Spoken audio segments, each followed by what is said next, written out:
हर हर महादेव दोस्तों, मैं हूँ केएस न्यू ब्लॉग से आपकी अपनी किरण सिंह। आपको पता ही है अगन माह चल रहा है और अगन माह शिव जी को क्यों प्रिय है कि आप जानिए। अगन माह ही हमारे भोले बाबा की शादी हुई थी और अगन माह में ही हमारी श्री राम और सीता जी की शादी हुई थी और अगन माह में ही जो श्री कृष्ण जी हैं वे बांके बिहारी के रूप में तो उन्होंने पहली बार दर्शन दिए थे और अगन माह में ही शिव जी ने अपनी भ्रिकुटी से भैरवनाथ को प्रकट किया था, जिन्होंने ब्रह्मा जी का सर काटा था। इसके कल 5 तारीख है और कल भैरव जयंती है।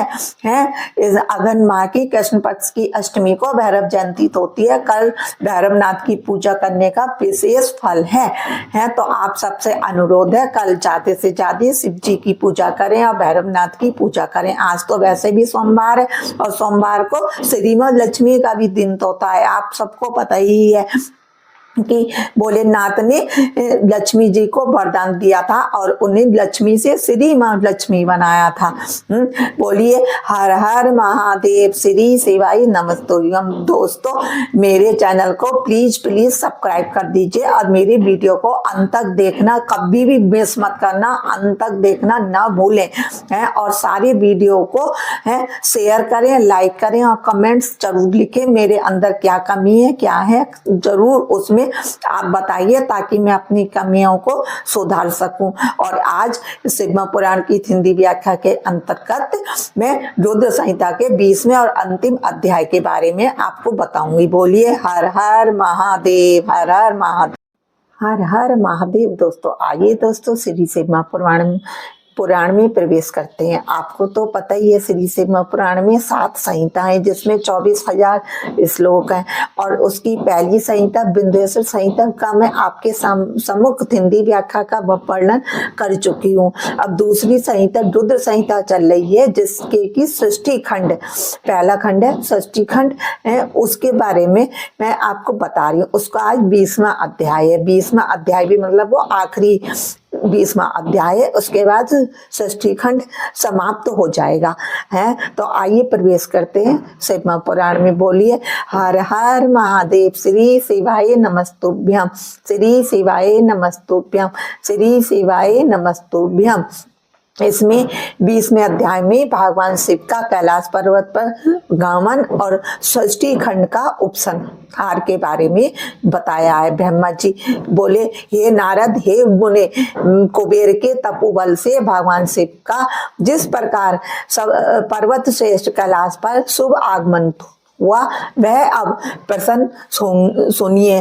कुबेर को वर देने के वाली विश्वेश्वर शिव जब तूने निधि पतित होने का वर देकर अपने उत्तम स्थान को चले गए तब तुमने मनी मन इस प्रकार विचार किया, रुद्र मेरे हृदय से ही प्रकट हुए हैं। ये पूर्ण अवतार निष्कल निरंजन ब्रह्मा है और बीच में अभिनय हरि ब्रह्मा आदि देव उनकी सेवा किया करते हैं। शिव जी की इस इच्छा का चिंतन करके किया करते हैं तो उन्होंने रूपों में मैं कुबेर मित्र बनाकर उसी पर्वत पर विलास पूर्वक रहूंगा, महान तपस्या करूंगा। रुद्र मेरे हृदय से ही प्रकट हुए, वे पूर्ण अवतार निष्कल निरंजन ब्रह्मा है और बीच में अभिन्न हरि ब्रह्मा आदि देव उनकी सेवा किया करते हैं। उन्हीं के रूपों में मैं कुबेर का मित्र बनकर उसी पर्वत पर विलास पूर्वक रहूंगा और महान तपस्या करूंगा। शिव की इस इच्छा का चिंतन करके उन रुद्रदेव ने कैलाश जाने के लिए उत्सुक को उत्तम गति देने वाले नाद स्वरूप अपने डमरू को बजाया, मतलब डमरू में से नाद की आवाज निकली।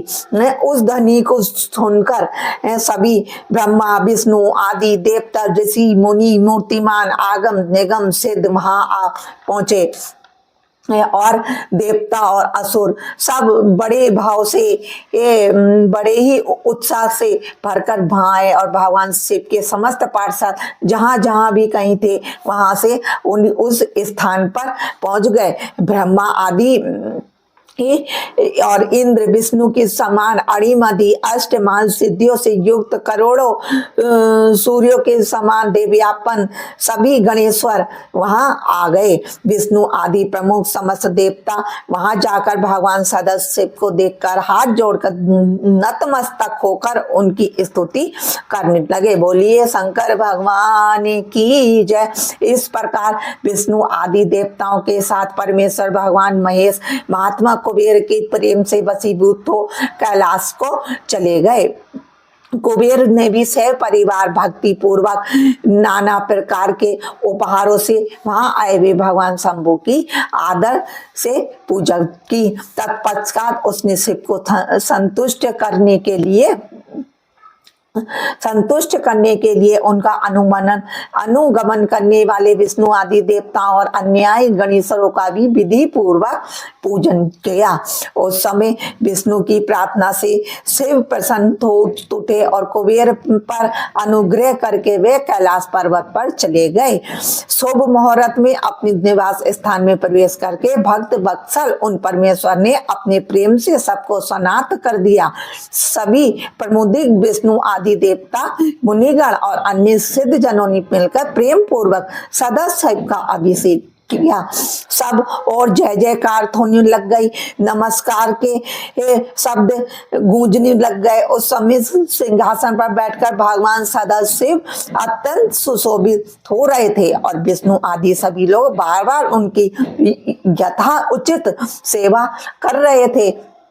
सभी देवताओं ने पृथक पृथक रूप से उन अर्थ भरी वाणी और अभिष्ट वस्तुओं से लोक मंगलकारी भगवान शंकर को स्तवन वंदन किया। प्रसन्नचित्त सर्वेश्वर स्वामी सदाशिव ने उनकी स्तुति को सुनकर प्रेम पूर्वक उन्हें मनोवांछित फल प्रदान किए। शिव जी बोले, हे हरे, हे विदेहता, सदैव तीन लोकों का सृजन और संरक्षण करने वाले है सुरश्रेष्ठ, आप दोनों मुझे अत्यंत प्रिय हैं। अब आप दोनों भी निर्भीक होकर मेरी आज्ञा से अपने स्थान को जाएं। मैं सदा आप दोनों को सुख प्रदान करने वाला हूँ। विशेष रूप से आप दोनों के सुख दुख को देखता ही रहता हूँ। भगवान सदाशिव के वचनों को सुनकर मैं मतलब ब्रह्मा और विष्णु दोनों प्रेम पूर्वक प्रणाम करके प्रसन्नचित्त होकर उनकी आज्ञा से अपने अपने धाम को लौट गए। उसी समय प्रसन्नचित्त भगवान शंकर निधिपति कुबेर का हाथ पकड़कर उन्हें अपने पास बैठाकर शुभ वाक्य कहने लगे।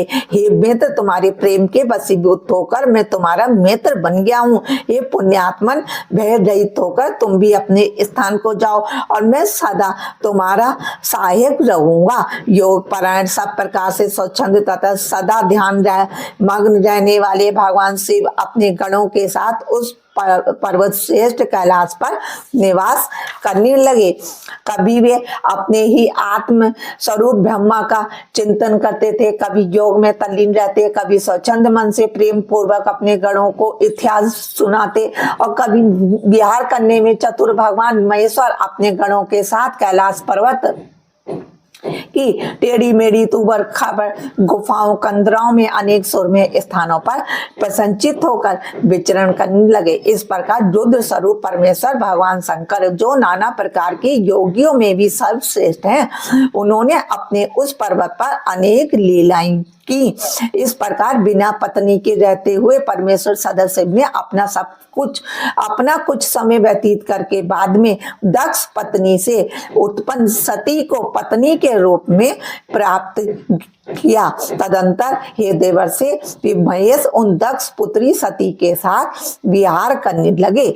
जो भी मनुष्य है जो एकाग्रचित्त होकर इस कथा को सम्यक रूप से पढ़ता है अथवा सुनता है, वह इस लोक में सुख भोग कर परलोक में मुक्ति प्राप्त करता है। इस प्रकार श्री शिव पुराण के अंतर्गत द्वितीय रुद्र संहिता के प्रथम खंड में षष्ठी उपाख्यान के कैलाश उपाख्यान में शिव का कैलाश गमन नामक 20वां अध्याय पूर्ण हुआ और इसी के साथ दूसरी संहिता रुद्र संहिता का प्रथम खंड षष्ठी खंड समाप्त हुआ। अब कल से हम इसका द्वितीय संहिता रुद्र संहिता का ही हम सती खंड का प्रारंभ करेंगे। बोलिए शंकर भगवान की जय। दोस्तों, अगर आपने मेरे चैनल को सब्सक्राइब नहीं किया है तो फटाफट सब्सक्राइब कर दीजिए। और आपको पता ही है शिव पुराण क्या, एक श्लोक भी, एक वाक्य भी अगर हमारे कानों में पड़ जाए तो हम लोग धन्य हो जाते हैं। और आज सोमवार का दिन वैसा ही है। और आप देखिए शिव पुराण के और उस पे चढ़ी हुई बेलपत्री के भी दर्शन कीजिए। अब बोलिए हर हर महादेव। भोलेनाथ सबके साथ, भोलेनाथ सबके साथ। और मेरी वीडियो को, ब्लॉग को अंत तक देखने के लिए बहुत बहुत धन्यवाद।